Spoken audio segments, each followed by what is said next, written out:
चलिए दोस्तों, आज की इस वीडियो में हम लोग क्लास 10 के 6.5 प्रमेय को सॉल्व करने वाले हैं। देखिए 6.5 प्रमेय का नाम है भुजा कोण भुजा या एस समरूपता के नाम से हम लोग जानते हैं। अब देखिए 6.5 मतलब भुजा कोण भुजा प्रमेय क्या है। तो यदि एक त्रिभुज के एक कोण दूसरे त्रिभुज के एक कोण के बराबर हो, मान लीजिए त्रिभुज है और इस त्रिभुज का एक कोण, ये वाला कोण इस कोण के क्या है, बराबर है, ठीक है ना।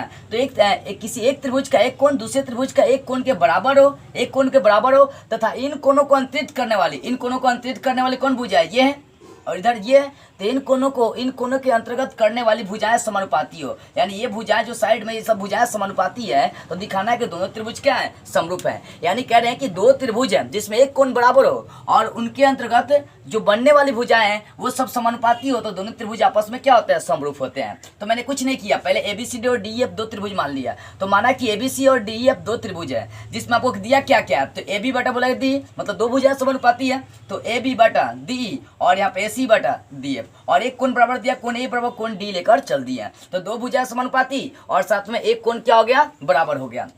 अब सिद्ध क्या करना है, सिद्ध करना है कि दोनों त्रिभुज क्या है, आपस में समरूप होते हैं। त्रिभुज ABC और समरूप हो जाएगा त्रिभुज DEF के। आपको ये दिखाकर चलना है, ठीक है ना। अब यहाँ पे एक रचना कर रहे हैं, रचना क्या कर रहे हैं यहाँ पर जरा सा आप फोकस करिएगा। मैंने मान लिया कि DE पर एक बिंदु आपके पास P है, ये वाला, ठीक है, और DF पर एक बिंदु आपके पास ये वाला Q है, ठीक है। तो DE और DF पर P और Q इस प्रकार बिंदु लिया, इस प्रकार लिया और इस प्रकार लिया कि DP का मान जो है ना AB के बराबर, मतलब AB का मान DP के बराबर और DQ का मान किसके बराबर हो गया, AC के बराबर। यानी ये वाला मान इस मान के बराबर और ये वाला मान इस मान के बराबर लेकर चल दिए हैं, ठीक है ना। वही लिखा गया कि DE और DF पर P और Q इस प्रकार बिंदु लिया कि जो AB है ना बराबर हो गया DP के और AC बराबर हो गया किसके, DQ के, ठीक है ना। इस प्रकार लिया कि AC बराबर किसके हो गया, DQ के। यहाँ पर लिख देंगे AC बराबर DQ, ठीक है।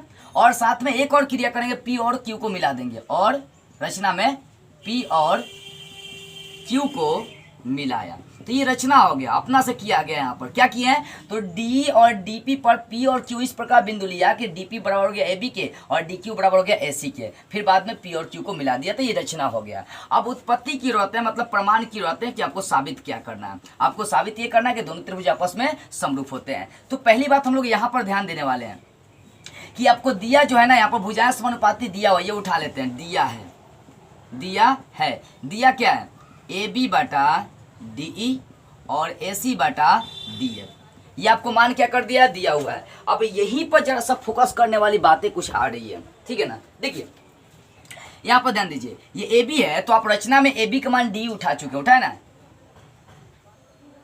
रचना में AB का मान DP उठाए हैं, D ने DP उठाया है, ठीक है। ये रचना में AB का मान क्या उठाया, DP उठाया और AC का मान क्या उठा लिया, DQ उठा लिया। थोड़ा सा देखिएगा कहीं मिस्टेक नहीं होनी चाहिए।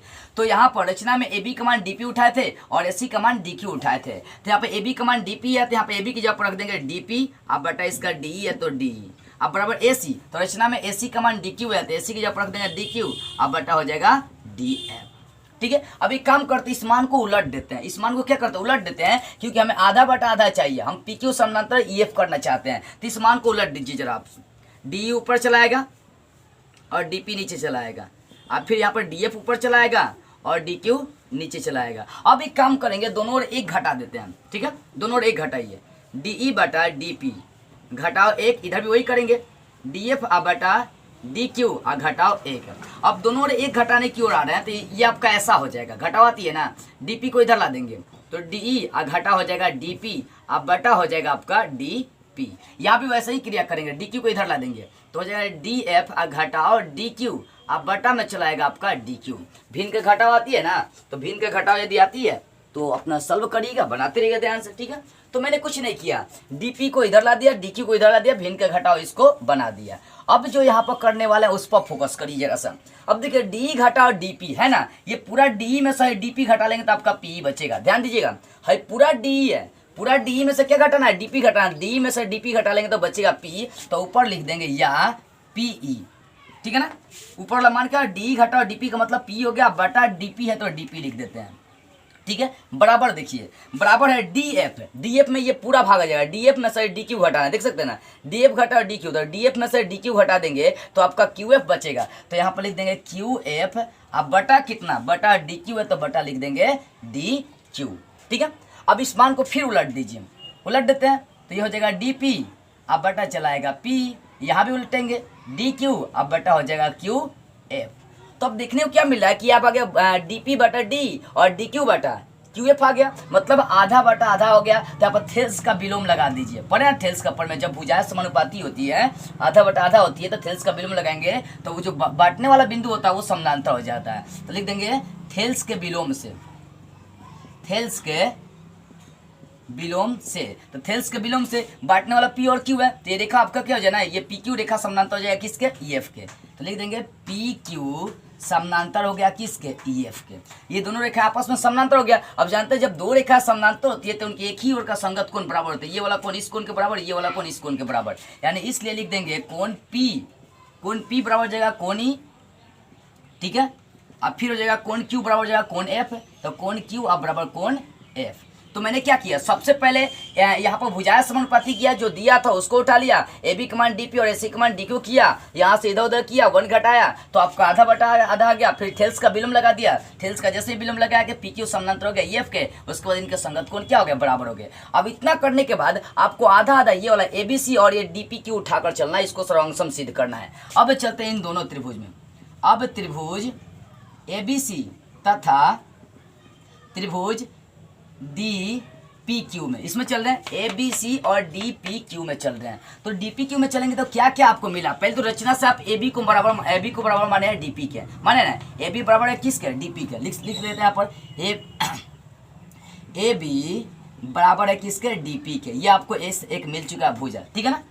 और साथ में एक और चीज़ है, ये ए सी बराबर है डी क्यू के, रचना से आप किए हैं कि ए सी बराबर है किसके, डी क्यू के, ये भी आपको एक भुजा मिल चुका है। ये रचना से आप किए हैं कि ए बी बराबर है डी पी के और ए सी बराबर है डी क्यू के। अब आपको दिया हुआ ये है कि कोण ए बराबर कोण डी है, दिया है ना प्रश्न में, लिख देते हैं ये कोण ए बराबर कोण डी, आपको एक एंगल में मिल चुका है, मतलब दो भुजा बराबर है, एक कोण बराबर है, तो एस ए एस सर्वांग समता लगाएंगे, दोनों त्रिभुज सर्वांग सम हो जाएंगे। लिख देते हैं एस ए एस सर्वांग समता से, एस ए एस सर्वांग समता से, ऐसे सर्वांग समता से क्या हो जाएंगे, दोनों त्रिभुज समरूप हो जाएंगे। लिख देंगे सर्वांगसम हो जाएंगे, सर्वांगसम हो जाएगा, समरूप नहीं। त्रिभुज ए बी सी सर्वांगसम, त्रिभुज डी पी क्यू, इन दोनों त्रिभुज को मैं क्या दिखा दिया, सर्वांगसम। जब दो त्रिभुज सर्वांगसम होते हैं तो उनके संगत कोण बराबर होते हैं। ये कोण ए बराबर हो जाएगा कोण डी, और कोण बी बराबर हो जाएगा कोण पी, और कोण सी बराबर हो जाएगा कोण क्यू। तो लिख देंगे यहाँ पर इसलिए कोण ए बराबर कोण डी, तो ये पहले से ही आपका है, ठीक है। तो कोण बी बराबर हो जाएगा कोण पी के, कोण बी बराबर कोण पी, अब फिर हो जाएगा कोण सी बराबर कोण क्यू हो जाएगा, तो कोण सी बराबर कोण क्यू।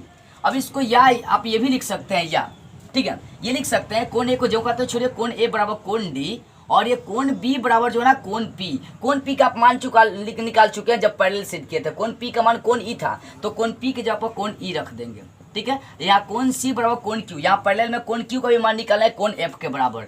तो यहाँ देखने में क्या मिल रहा है कि संगत कोण बराबर आ गया, यानी कोण ए कोण डी के बराबर हो गया, कोण बी कोण ई के बराबर हो गया, और कोण सी किसके बराबर हो गया, कोण एफ के बराबर हो गया। यानी दोनों त्रिभुज ए बी सी और डी एफ दोनों का संगत कोण बराबर हो गया, ए बराबर डी, कोण बी बराबर कोण ई, और कोण सी बराबर कोण एफ। तो आप जानते हैं कि जब दो त्रिभुजों के संगत कोण आपस में बराबर होते हैं तो दोनों त्रिभुज क्या होते हैं, समरूप होते हैं। आप पढ़ 3 पढ़े ना, कोण कोण कोण समरूपता, नहीं यहाँ पर पढ़ 4 जो पढ़े थे उसकी बात करते हैं। जब दो त्रिभुजों के भुजाएं समानुपाती होते हैं और उनके संगत कोण बराबर होते हैं तो दोनों त्रिभुज समरूप हो जाते हैं। तो यहाँ पर दो त्रिभुजों के संगत कोण बराबर हो गए, इसलिए ये दोनों त्रिभुज आपस में क्या हो जाएंगे, समरूप हो जाएंगे। तो यहाँ पर लिख दीजिएगा इसलिए त्रिभुज ए बी सी समरूप हो जाएगा किसके, त्रिभुज डी ई एफ के।